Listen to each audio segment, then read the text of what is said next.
আসসালামু আলাইকুম। আমি মুক্তা আছি আপনাদের সাথে।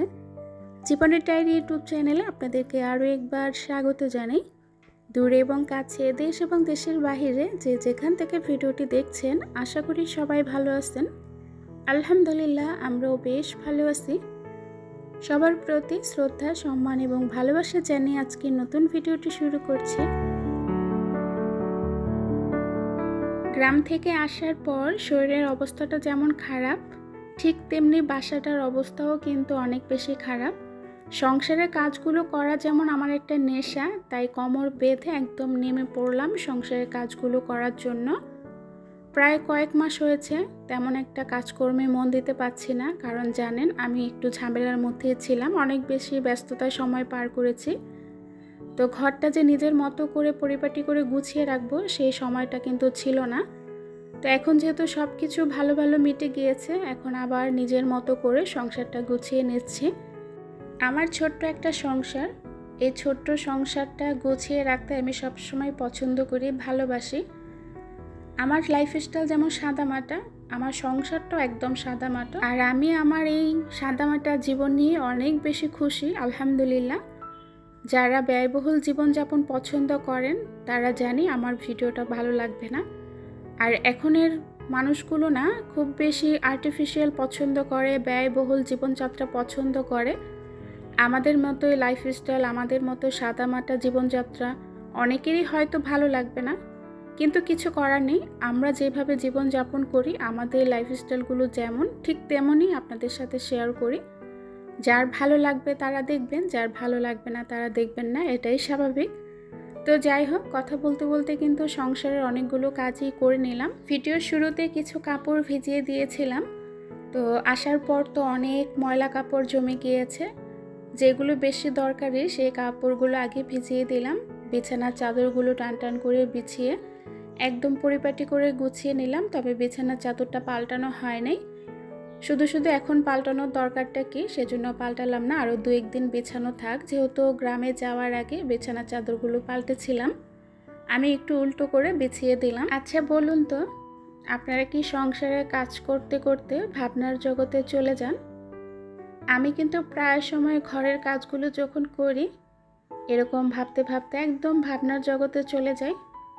চিন্তা করতে থাকি যে এই যে সমস্ত কাজ করছি বা সমস্ত ব্যস্ততা কাটিয়ে উঠেছি, সামনে মনে হয় আর কোনো ঝামেলা বা ব্যস্ততা নাই। এখন নিজের মতো করে সময়গুলো পার করতে পারবো, বাচ্চাদেরকে সময় দিতে পারবো, সংসারটা গুছিয়ে রাখতে পারবো, নিজেকে সময় দিতে পারবো। যখনই এই চিন্তা ভাবনাগুলো করি, তখনই একটা না একটা ঝামেলা এসে নিজের কাঁধের উপর ভর করে, আবার সব কিছু এলোমেলো হয়ে যায়। আমরা সবসময় যেটা চিন্তা করি, যেটা ভাবি, সেটার বিপরীতেই কিন্তু হয়, জানেন।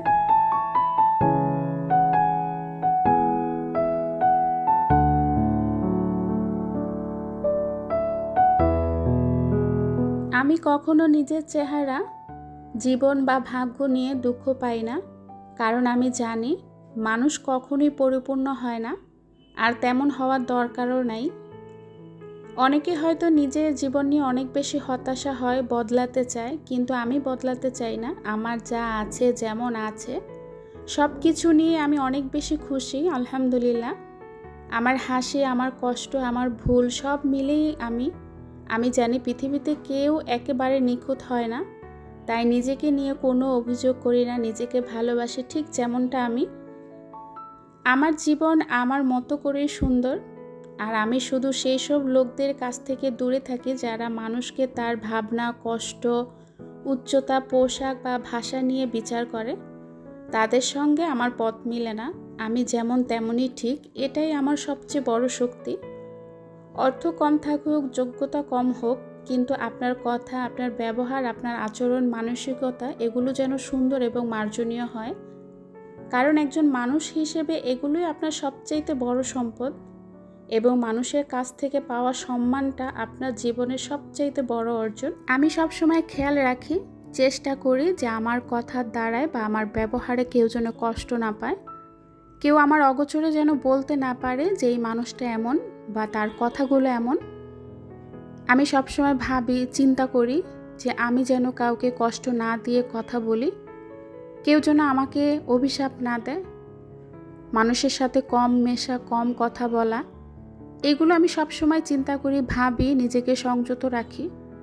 কারণ জানি যখন কারোর সাথে মিশতে যাব, কথা বলতে যাব, হয় আমি কষ্ট পাবো, না হয় উনি কষ্ট পাবে। একটা মানুষ কখনো নিখুঁত হয় না, তার কথা বা আচরণ এর মধ্যে ভুল ভ্রান্তি হতেই পারে, এটাই স্বাভাবিক।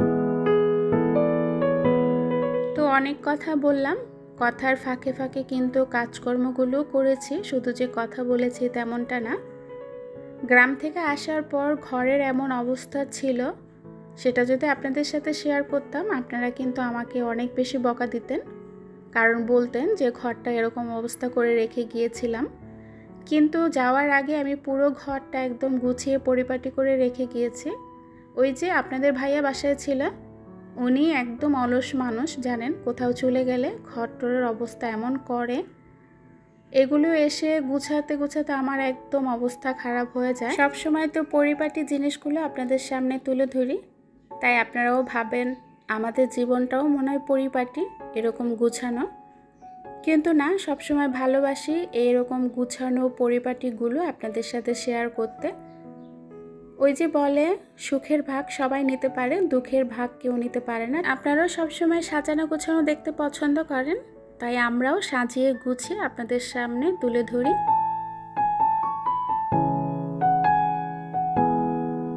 আজকে সারাদিন সংসারের কাজকর্ম করব, রান্নাবাড়া করব না। তো গ্রাম থেকে আসার টাইমে গরু গোস্ত, তারপর হচ্ছে পোলাও নিয়ে এসেছি, এগুলো গরম করব। গরম করে আজকে দুপুরে খাবো। কিছু রান্নাবাড়া করব না। রান্নাবাড়া করতে গেলে আসলে সংসারের কাজগুলো তেমনভাবে করা হবে না। আর যেহেতু বেশ কয়েকদিন হয়েছে ঘরের কাজগুলো সেইভাবে করতেও পারছি না। খাটের এই পাশে যে খালি জায়গাটা আছে, ভাবছি এই জায়গাটার মধ্যে মেশিনটা রাখবো, সেলাই মেশিন। আর তার পাশে যে জায়গাটা, এখানে সোহানার পড়ার টেবিলটা রাখবো। তো প্রথমে মামি মিলে পড়ার টেবিলটা টেনে হেঁচড়ে নিয়ে আসলাম।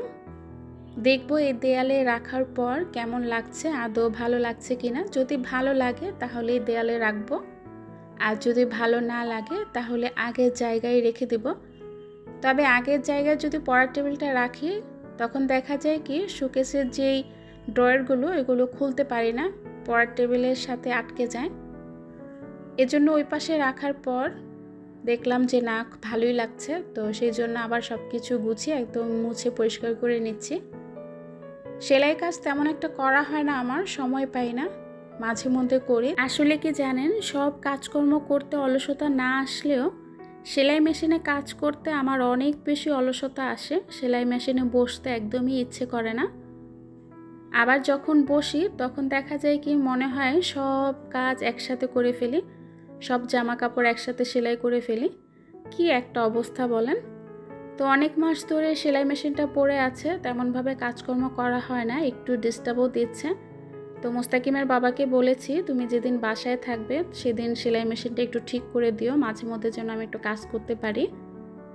তো কাজকর্মের ফাঁকে আবার এদিকে গরু গোস্তটা বসিয়ে দিলাম, আর হচ্ছে পোলাওটা বসিয়ে দিব। এই দুইটা একদম ডিম করে রেখে দিব আগুনটা, যাতে আস্তে আস্তে গরম হয়। আর এর পাশাপাশি আমি ঘরের বাকি কাজগুলো করে নেব। রান্নাবাড়া না থাকলে কি যে এক শান্তি লাগে জানেন, অনেক বেশি ভালো লাগে। রান্নাবাড়ার প্যারাটা খুব বেশি বিরক্তিকর।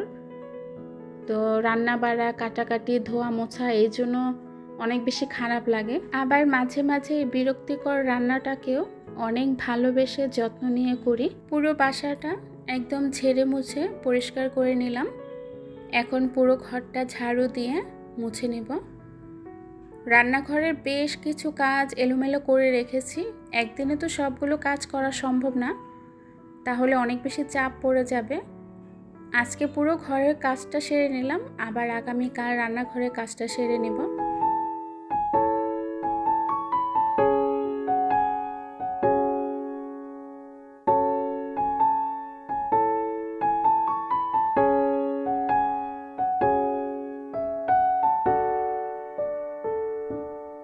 দেখে বলুন তো এবার মেয়ের রুমটা কেমন লাগছে দেখতে। যদিও রুমের মধ্যে তেমন কিছু নাই, একদম সিম্পলের মধ্যে মেয়ের রুমটা সাজিয়েছি।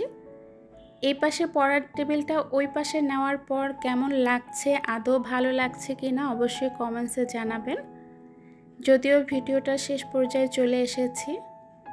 তো এদিকে পোলাও আর গরু গোশত গরম করে নিয়েছি, সংসারের কাজকর্মগুলোও শেষ, আর আমার ভিডিও প্রায় শেষ হয়ে এসেছে। এখন আপনাদের কাছ থেকে বিদায় নেব। সবাই অনেক বেশি ভালো থাকবেন, সুস্থ থাকবেন, নিরাপদে থাকবেন এবং আমাদের জন্য দোয়া করবেন। আপনাদের জন্য রইল অনেক দোয়া এবং ভালোবাসা। সবার সুস্বাস্থ্য কামনা করে আজ এখান থেকে বিদায় নিচ্ছি। আল্লাহ হাফেজ। আসসালামু আলাইকুম।